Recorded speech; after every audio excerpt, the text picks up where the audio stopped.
Okay, what is up, people? Welcome back to a new review. Today we are actually reviewing a game by the name of Amid Evil.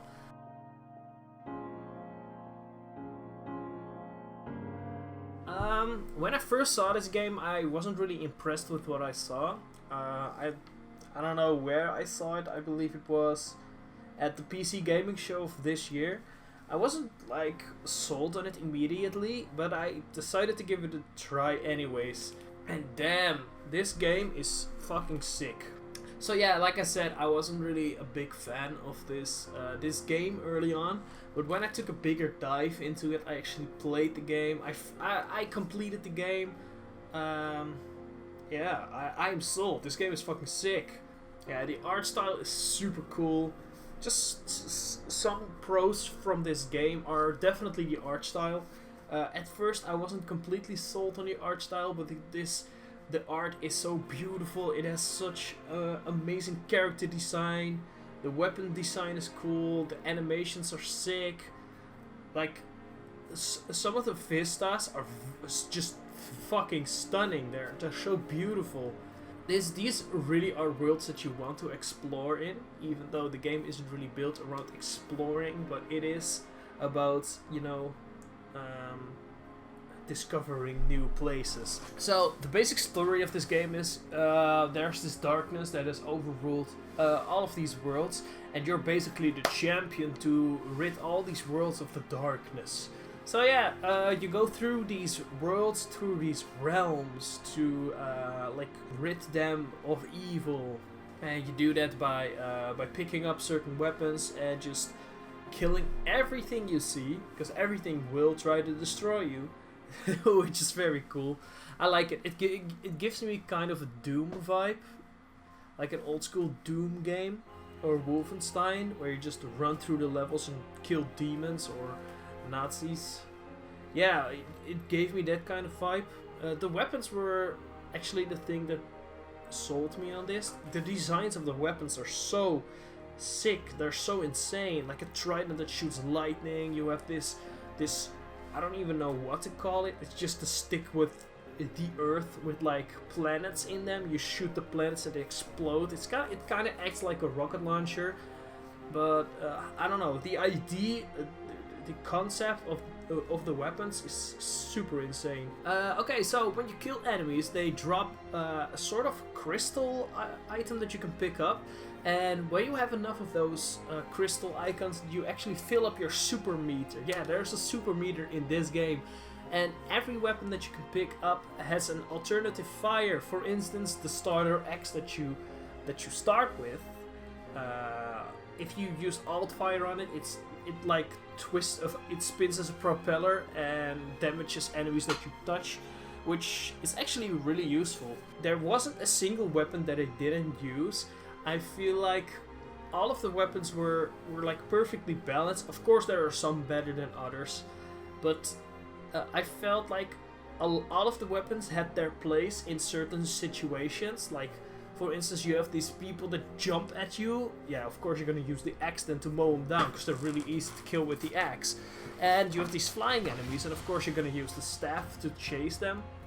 And these bigger enemies, of course you're gonna use maybe the mace, or something heavy. So I felt like all of the weapons kinda did their part. I found that I didn't really use the trident that much. That's the only weapon that I was like, but after I found out that the passive ability for the trident is that if you keep shocking the same enemy and don't stop, it explodes into like a burst of electricity and kills enemies around him as well. It like shocks enemies around them, killing them instantly. Which, when I found that out, I used the trident so much. So I just talked a bit about that I liked the weapon variety a bit, but the world variety is also insane. The character or the NPC designs, the character designs are super creative, super cool. You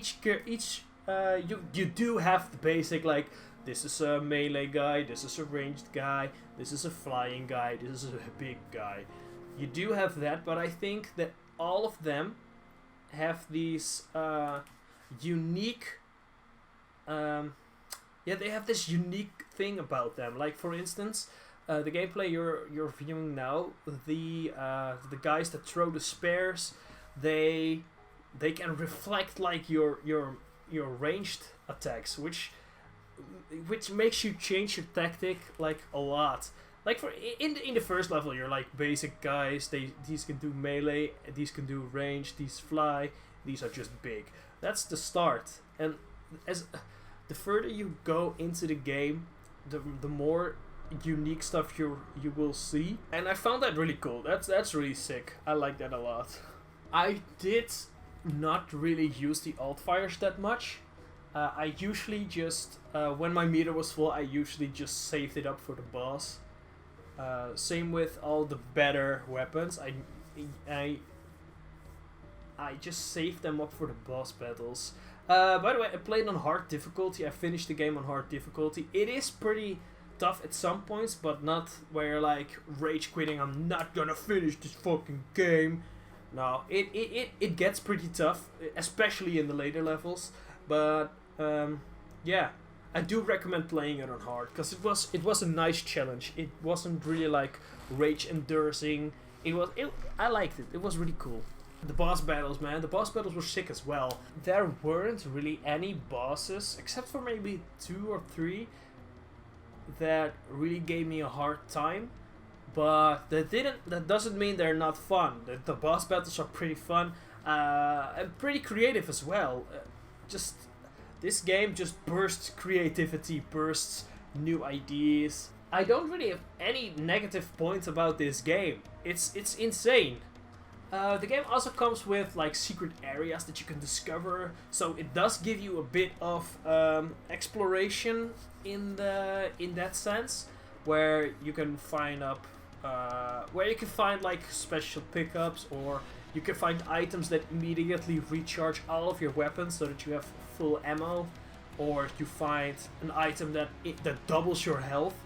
Yeah, that's very sick. Or you become invisible. Although I feel like those abilities should have been more common, like the invisibility, like basically what Doom did with their quad power, with their insta kill. Like those, they do have those, but there are so few of them.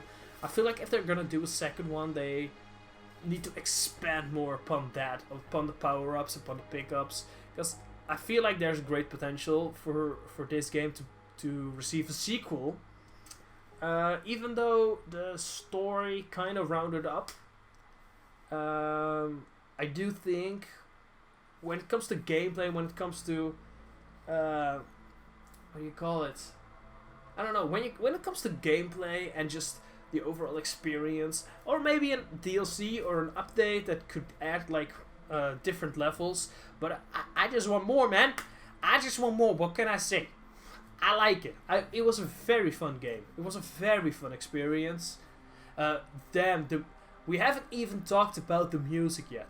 The music is beautiful. I bought the deluxe edition, which comes with the soundtrack as well.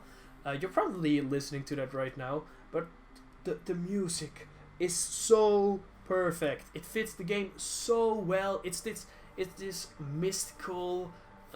It feels like medievally, like fantasy, but then mixed with high action. I don't know how to explain it, but it's really sick. I like the music. The music score is super amazing. Some of the areas are quite tense. Like it was a bit predictable, I do have to admit. When you walk into a hallway and you see this big open area, you're like, okay, I'm gonna fight a couple of dudes here. I don't really want to go into this that much, but the last level is such a masterpiece. This world was so beautiful, it was so creative, it was so mindfuckery. I loved the last world. Was just pure beauty. It was so cool. And the boss battles, the boss battle from that world was also really sick. Every boss battle has some unique spin to it, which I really liked, and I really appreciated that. I didn't experience any bugs, except for one is when I beat the game, I didn't get the achievement. That's the only thing. I would have liked. Maybe this goes a bit into spoiler territory, so if you do not want to know, skip to this time, please. But okay, if you complete the game, you get absolved. You're like in heaven now, I guess. And what I would love is an alternative ending to the story, where you can like you can join them. You can join the people in heaven, like the other champions, or you can go a different direction and do something else. That would be so sick. I would like that. I would like the option at least. There was this pool in heaven, pool of poverty or something. I don't really remember. I went there and it didn't really do anything, so maybe I missed something and I should go back. But yeah, that's it. That's all the spoilers I'm gonna say. So yeah, the overall game was fucking fantastic. I loved every second of it. It really blew me away. And I don't really have any complaints. The music is amazing, the gameplay is cool, the worlds are creative, the weapons are sick, the art style is cool. And it's cheap! And it's cheap! I don't really remember how much the game was. Okay, right now it's 17 euros, and I think it is well worth that money. I bought it on a bit of a discount when it first came out. But yeah, I think it's totally worth it. If you like games like Doom or Quake or Wolfenstein, you should definitely check this game out. I give this game a 10 out of 10. Yeah, that's how much I liked this game. Yes, it could have improved. It could have added more stuff. It could have had it. Like, the only thing I really want is like some sort of boss mode. Like, I wrote down in my notes that I really wanted a horde mode, like a horde mode, but they added that already. So it even fully supports RTX. If your PC can handle that, you can turn on RTX, which makes the game even more beautiful. Holy shit. But yeah, the only thing I would love to see is maybe a co-op mode. I think that would be really interesting for this game. Like a co-op mode or a boss rush. That's what I wrote down. More weapons, more enemies, just more levels. Like maybe a small DLC with like one other world that is building up a new darkness or something. I don't know. I just want more of this game. I'm happy with what I got, but I just want more. I just want to play more. I hope you guys enjoyed this review. This is actually my first 10 out of 10. It's insane, and it's an indie game. It is a bit on the shorter side though. It's a bit on the shorter side. Like, I completed it in like 12 hours, 13 hours. I completed the entire game on the hardest difficulty. But I still have a lot of secrets to find. I still have the horde mode to play around with. It's if you like the horde mode and that sort of stuff. But I do recommend you at least play it. So, that was another review. I really do hope you liked this video. And yeah, I hope to see you in the next review. There's one more indie review coming up very soon. I just have to complete the game. I'm almost done with that. But yeah, thank you so much for watching, and I hope I see you in the next video, people. Bye.